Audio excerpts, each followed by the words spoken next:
Hello friends, welcome to our YouTube channel Chandrika's kitchen. അപ്പോൾ ഇന്ന് നമ്മൾ ഷെയർ ചെയ്യുന്നത് ഞണ്ട് റോസ്റ്റ് ആണ് കേട്ടോ. നല്ല തേങ്ങാപ്പാലിലൊക്കെ വറ്റിച്ചെടുത്ത് റോസ്റ്റ് ചെയ്ത ഞണ്ടാണ്. ഈ ഒരു ഞണ്ട് റോസ്റ്റിൻ്റെ രുചി എന്ന് പറയുന്നത് അസാധ്യമായിട്ടുള്ള രുചിയാണ്. ചിലർക്കെങ്കിലും ഞണ്ട് റോസ്റ്റ് ചെയ്യുമ്പോൾ അതിൻ്റെ ഉള്ളിൽ മസാലയൊന്നും പിടിക്കലുണ്ടാവില്ല. അപ്പോൾ ഈ ഒരു രീതിയിൽ ചെയ്ത് നോക്കിയിട്ടുണ്ടെങ്കിൽ ഉറപ്പായിട്ടും മസാലയൊക്കെ പിടിച്ച് നല്ല ടേസ്റ്റി ആയിട്ടുള്ള ഞണ്ട് നമുക്ക് ചെയ്തെടുക്കാൻ പറ്റും. അപ്പോൾ വീഡിയോയിലേക്ക് പോകുന്നതിന് മുമ്പായിട്ട് ചാനൽ സബ്സ്ക്രൈബ് ചെയ്യാതെ കാണുന്നവരുണ്ടെങ്കിൽ സബ്സ്ക്രൈബ് ചെയ്യാനും ലൈക്ക് ചെയ്യാനും ഷെയർ ചെയ്യാനും കമൻറ്റ് ചെയ്യാനും കൂടെ മറക്കല്ലേ. അപ്പോൾ ആദ്യം തന്നെ നമുക്ക് ഞണ്ടെല്ലാം നന്നായിട്ട് കഴുകി വൃത്തിയാക്കി മുറിച്ച് കഷ്ണങ്ങളാക്കിയിട്ട് ഉപ്പും മഞ്ഞളും ഇട്ട് വേവിക്കാം. വീഡിയോയിൽ കാണുന്നത് ഉപ്പും മഞ്ഞളും ഇട്ട് വേവിച്ച ഞണ്ടാണ്. കാരണം ഇതിൽ ക്ലീൻ ചെയ്യണതും അതുപോലെ തന്നെ വേവിക്കുന്ന വീഡിയോ നമ്മൾ ആഡ് ചെയ്തിട്ടില്ല കേട്ടോ. അപ്പോൾ നമ്മൾ എടുത്തിരിക്കുന്ന ഞണ്ട് ഏതാണ്ട് 1 കിലോ അടുത്തുണ്ടാകും. അപ്പോൾ 1 കിലോ ഞണ്ട് വെക്കാൻ ആവശ്യമായിട്ടുള്ള ഇൻഗ്രീഡിയൻസ് ആണ് നമ്മളിവിടെ കാണിക്കുന്നത്.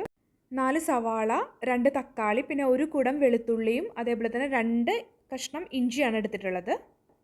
സവാളയും തക്കാളിയും നമുക്ക് നീളത്തിൽ കനം കുറഞ്ഞ് അരിഞ്ഞെടുക്കാം. അതുപോലെ തന്നെ ഇഞ്ചി വെളുത്തുള്ളി മിക്സിയുടെ ചെറിയ ജാറിലിട്ട് നമുക്കൊന്ന് ചതച്ചെടുക്കാം.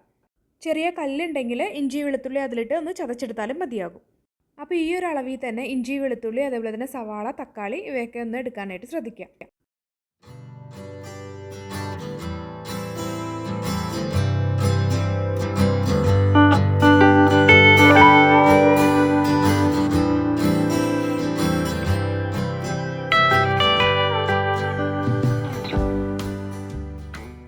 നമുക്ക് ഗ്യാസ് കത്തിച്ച് അതിലേക്ക് ചൂടായിട്ടുള്ളൊരു പാത്രം വെച്ച് കൊടുക്കാം. പാത്രത്തിൽ വെള്ളമൊക്കെ വറ്റി പാത്രം ഒന്ന് ചൂടായി വരുമ്പോഴത്തേക്കും നമുക്കതിലേക്ക് ഒരു 3 ടേബിൾ സ്പൂൺ അളവിൽ വെളിച്ചെണ്ണ ഒഴിച്ചു കൊടുക്കാം. വെളിച്ചെണ്ണ ഒന്ന് ചൂടായി വരുമ്പോഴത്തേക്കും അരിഞ്ഞു വെച്ചിരിക്കുന്ന സവാള നമുക്കതിലേക്ക് ചേർത്ത് കൊടുക്കാം. ഇനി നമുക്ക് സവാള എണ്ണയ്ക്കകത്തിട്ട് നന്നായിട്ട് വഴറ്റിയെടുക്കണം. ഒരു ലൈറ്റ് ബ്രൗൺ കളർ ആവണ വരെ നമുക്ക് വഴറ്റിയെടുക്കാം.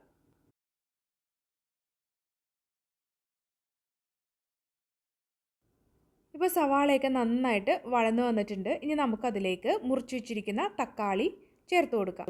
ഈ സമയത്ത് നമുക്ക് 4-5 പച്ചമുളക് ചേർത്ത് കൊടുക്കാം. നീളമുള്ള പച്ചമുളക് ആയതുകൊണ്ട് ഞാൻ 4ആയിട്ട് കീറിയിട്ടാണ് ചേർത്ത് കൊടുത്തിരിക്കുന്നത്. അപ്പോൾ ഇതെല്ലാം കൂടെ നന്നായിട്ട് നമുക്ക് വഴറ്റിയെടുക്കാം. സവാളയും തക്കാളിയെല്ലാം വാടി എണ്ണയൊക്കെ ഒന്ന് തെളിഞ്ഞു വരുമ്പോഴത്തേക്കും നമ്മൾ ചതച്ച് വെച്ചിരിക്കുന്ന ഇഞ്ചി വെളുത്തുള്ളി പേസ്റ്റ് ചേർത്ത് കൊടുക്കാം. എന്നിട്ട് നന്നായിട്ട് വഴറ്റിയെടുക്കാം. ഇഞ്ചി വെളുത്തുള്ളിയുടെ പച്ചമണമൊക്കെ ഒന്ന് മാറിക്കോട്ടെ. ഇപ്പോൾ എല്ലാം നന്നായിട്ട് വഴന്നു വന്നിട്ടുണ്ട്. ഇനി നമുക്കതിലേക്ക് പൊടികൾ ചേർത്ത് കൊടുക്കാം.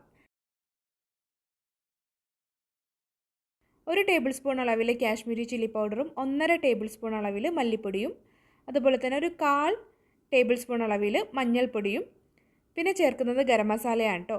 ഒരു 1/2 ടേബിൾ സ്പൂൺ ഗരം മസാലയും 1/2 ടേബിൾ സ്പൂൺ അളവിൽ തന്നെ കുരുമുളക് പൊടിയും കൂടെ ചേർത്ത് കൊടുത്തിട്ട് എല്ലാം കൂടെ നന്നായിട്ട് വഴറ്റിയെടുക്കാം. മസാലപ്പൊടിയുടെയൊക്കെ പച്ചമണം മാറുന്നവരെ നമുക്ക് നന്നായിട്ട് വഴറ്റിയെടുക്കാം.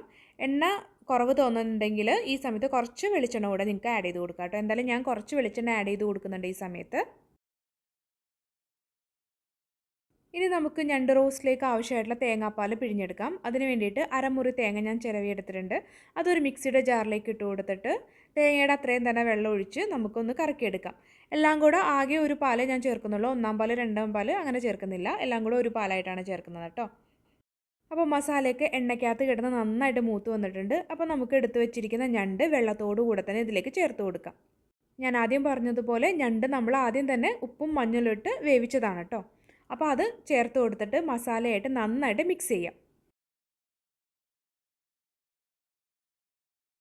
ഞണ്ട് വെള്ളമൊക്കെ ഒന്ന് വറ്റി വരുമ്പോഴത്തേക്കും ടേസ്റ്റ് ചെയ്ത് നോക്കിയിട്ട് ഉപ്പ് കുറവുണ്ടെങ്കിൽ നമുക്ക് ഈ സമയത്ത് ഉപ്പ് കൂടെ ആഡ് ചെയ്ത് കൊടുക്കാം.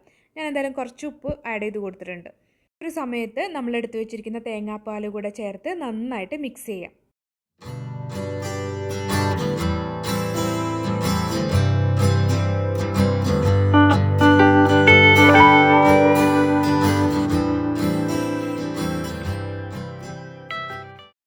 തേങ്ങാപ്പാലിൽ കിടന്ന് ഞണ്ട് നന്നായിട്ട് വറ്റി കുറുകി വരുമ്പോഴേക്കും നമുക്ക് അതിലേക്ക് മല്ലിയില ചേർത്ത് കൊടുക്കാം. ഞാനൊരു പിടി മല്ലിയിലയാണ് ഇവിടെ ചേർത്ത് കൊടുത്തിരിക്കുന്നത്. അതൊക്കെ ഓരോരുത്തരുടെ ഇഷ്ടത്തിനനുസരിച്ച് ചേർക്കാം. എന്നിട്ട് ഒന്നും കൂടെ നന്നായിട്ട് മിക്സ് ചെയ്ത് യോജിപ്പിച്ചെടുത്ത് കഴിഞ്ഞിട്ടുണ്ടെങ്കിൽ ഞണ്ട് റോസ്റ്റ് റെഡിയായി. അപ്പോൾ അത്രയേ ഉള്ളൂ. ഈ ഒരു രീതിയിൽ ഞണ്ട് റോസ്റ്റ് ഒന്ന് തയ്യാറാക്കി നോക്കൂ. പ്ലേറ്റ് കാലിയാവണ വഴി അറിയില്ല. ചപ്പാത്തി, പൊറോട്ട, നൂൽപുട്ട്, അപ്പം അതേപോലെ തന്നെ പുട്ട് എല്ലാത്തിൻ്റെ ഒപ്പം നല്ലൊരു ബെസ്റ്റ് കോമ്പിനേഷനാണ് കേട്ടോ ഈ ഒരു ഞണ്ട് റോസ്റ്റ്. നമ്മളിപ്പോൾ ഇവിടെ ചൂടോടുകൂടെ പുട്ടിൻ്റെ ഒപ്പമാണ് സെർവ് ചെയ്തിരിക്കുന്നത്. അപ്പോൾ വീഡിയോ എല്ലാവർക്കും ഇഷ്ടമായെന്ന് വിചാരിക്കുന്നു. സപ്പോർട്ട് ചെയ്യാൻ കൂടെ മറക്കല്ലേ. താങ്ക്